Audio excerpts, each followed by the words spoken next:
पक्के चारों में घूमता रहता है। जब उसके इतनी प्रीत लगती है कि उसको ये भी अनुभव नहीं हो रहा है कि मेरे पंख जल रहे हैं, और वो उसका पंख जल करके वो वहीं भस्म हो जाता है। उसकी इतनी प्रीत बंध जाती है उस दीपक के साथ, और एक ही विषय के कारण उसके प्राण उसको त्यागने पड़ते हैं। फिर महाराज कोई भाव बम्बे की जारी भ्रमणा बागी, यानी कोई ज्ञान और वैराग में रत रहता है तो उसकी भ्रमणा भागेगी। जितने भी घट में भ्रम है वो सब बाहर निकले। जब तक ज्ञान और वैराग दोनों नहीं आएंगे तब तक कुछ नहीं कर सकते। खाली भक्ति करने से कुछ नहीं होता, उसके साथ ज्ञान, वैराग, प्रेम, लीप, विरह, ये सब चाहिए। ये इनका संग है। तो सतगुरु जी महाराज ने फरमाया कि उसके एक विषय के कारण उसको प्राण त्यागने पड़े। फिर कहा कि जल की तो मचिया रामा, जल में भी आनी, जल तो सूखे हो जारा, प्राण तो पड़े जारी, सुरता पण लागी। जल की मच्छी जल में ही बहती है, जल में ही रहती है, लेकिन जैसे जल से बाहर निकालते हैं तड़प तड़प के प्राण छोड़ देती है। पर उसका विषय क्या था? उसका विषय था स्वाद। उसका एक ही विषय था स्वाद। अजर महाराज ने भी लिखा कि जिव्या स्वाद वह नहीं पूर्ण, पांचवा आत्मा मारे। जब जिव्या स्वाद ही पूरा नहीं होगा तो भक्ति कैसे करोगे? स्वाद तो खत्म हुआ ही नहीं। तो इधर मच्छी के एक ही विषय था, आटे की गोली डालता है और मच्छी उसमें फंस जाती है कांटे में, बाहर निकाल के अपने प्राणों को संकट में डाल दी। एक विषय के कारण ने उसने अपने प्राणों की आहुति दे दी। फिर तीसरा विषय था सरफ के राग का, सुनने का। सपेरा आता है, बीन बजाता है, मगन इतना हो जाता है कि उससे कुछ मालूम ही नहीं पड़ता, और सपेरा उसको पकड़ करके ले जाता है। एक विषय के कारण उसको अपने प्राणों को संकट में डालना पड़ता है, प्राण संकट में डाल देता है। पर अपने को तो अभी वहां भजन हो रहे हैं, वहां गीत हो रहे हैं, वहां गाली, कहीं दो चार लोग लड़ने जाते हैं तो सब घर का काम छोड़ के पहले उनकी सुनने जाते हैं कि भाई उनकी क्या हो गया।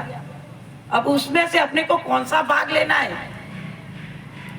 जब कोई झगड़ लड़ रहा है तो अपने को कौन सा उसमें भाग लेना है या मेडल लेना है? मेडल तो नहीं मिलेगा वहां से, उल्टा अपनी खराबी होगी। तो एक विषय के कारण सर्प है और संकट जोड़ में पड़ जाता है। चौथा विषय था भंवरे को। जो सुबह कमल खिलता है, भंवरा उसमें बैठ जाता है और सुगंध के में अंदर वो इतना मगन हो जाता है। कब शाम होती है और कब कमल वापस पंखुड़ियां सिमट जाती है और रात भर उसमें रह करके सुबह तो भंवरा चंदी प्राण पट हो जाते हैं। एक ही विषय था, एक ही विषय था, प्राण संकट में पड़ गए। पांचवा विषय होता है हाथी के, जिसको होता है कामना का। इतनी कामना जबर होती है उस हाथी के कि जब सर्कस वाले एक गड्ढा बनाते, हाथी ने का चित्र रख देते और हाथी मद में मस्त आकर के उस गड्ढे में गिर जाता है। बताओ, एक विषय के सर्कस वाले उठा के ले जाते हैं। अब एक एक विषय में पांचों ने अपने प्राण संकट में डाल। पर ये एक जीव ऐसा है जिसके पांचों विषय लगे हुए हैं। इसके तो पांचों ही लगे हुए, उनके तो एक एक ही था। अब इन पांच विषयों को छोड़ने के लिए सतगुरु जी महाराज ने अपने को बहुत समझाया, कई तरह से समझाया कि हे जीवो मत जुग संग बह जाओ। मुझे तुम्हारी दया आई थी तब मैंने ये ज्ञान करता था। कैसा कि अणबे हेला देता हूँ, सुन लीजो निज दास, ब्रह्म लोक की चाय होवे, सो आजो मम पास, सो आजो मम पास, ब्रह्म के माय मिलाऊं, जतन करूं बहु भात हंस संग लेकर जाऊं, सुकराम हंसा के कारण देह धरी जुगवास, अणबे हेला देता हूँ, सुन लीजो निज दास। महाराज क्या फरमाए? क्या उनके भी तो परिवार था, सतगुरु जी महाराज के भी, पर उन्होंने अपने लिए किया। अपन दूसरों के लिए कितना कर रहे हैं? अपना खुद का भी हो जावे तो बहुत है, अपना खुद का भी हो जावे कार्य वो भी बहुत है। पर महाराज ने सब पूरी सर्व सृष्टि की चिंता करी और 18 वर्ष तक तपस्या एक पत्थर पर करी और 5 पत्थर पर आसन मेरा रैन नींद नहीं लीवी। महाराज ने निस्दिन जोर भजन हम किया बरस 18 ताई। महाराज ने 18 बरस तक एक शिला पर भजन किया और एक रात्रि भी नींद नहीं ली। क्या उन्हें सर्दी नहीं लगी होगी? क्या उन्हें गर्मी नहीं लगी होगी? क्या वहां बारिश नहीं हुई होगी? पर क्यों किया?